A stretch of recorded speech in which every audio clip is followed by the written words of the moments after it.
This tragedy is one of countless examples of the devastating pain inflicted by Hamas.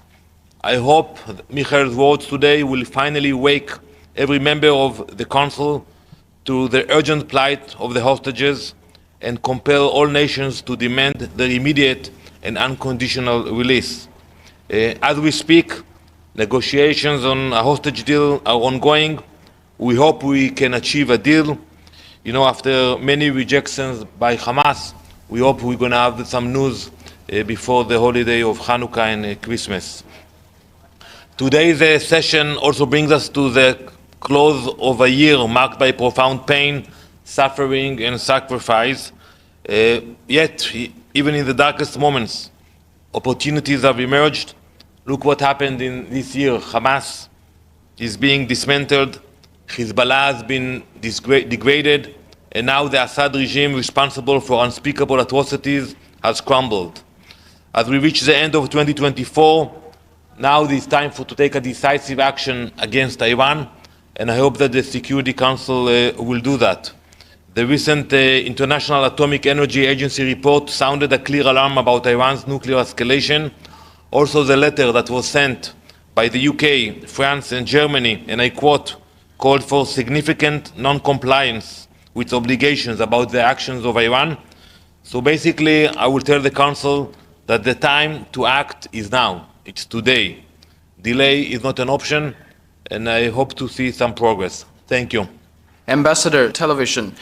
Two questions. First, the UN has been criticized IDF's operation inside Syria to create buffer zone, the violation of disengagement agreement. Any response from you? And secondly, we know that Prime Minister Netanyahu said that the IDF will stay there until another arrangement was made. In this case, has the Israeli government contacted with the caretaking government in Syria? What kind of arrangement do you want? Thank you. Well, first of all, I think that the UN should thank Israel. First, when UN positions were under attack, we reached our hands, we offered our support, and we protected the UN personnel in the first few days. We also offered to evacuate UN troops through Israel if there is a need to do that, and we are happy that it didn't happen at the end.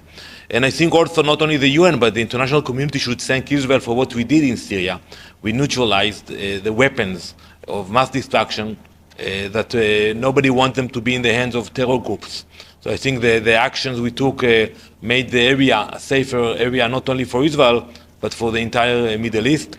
We are not meddling in the internal issues in Syria. We are taking a very strong actions regarding our borders.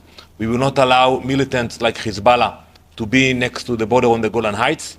So now we are waiting to see what's happening with the new government to make sure that it's stable. And we have no intention to stay on those positions permanently. But we will not allow terrorists to take those positions. But do you have communication now with the Syrian government? I cannot answer that question. Thank you. Yes, Pamela Falk, Ambassador from U.S. News and World Report.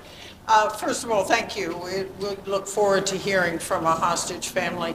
And in terms of the deal in Qatar right now, there's different reports from Israeli press that say a deal is imminent or not.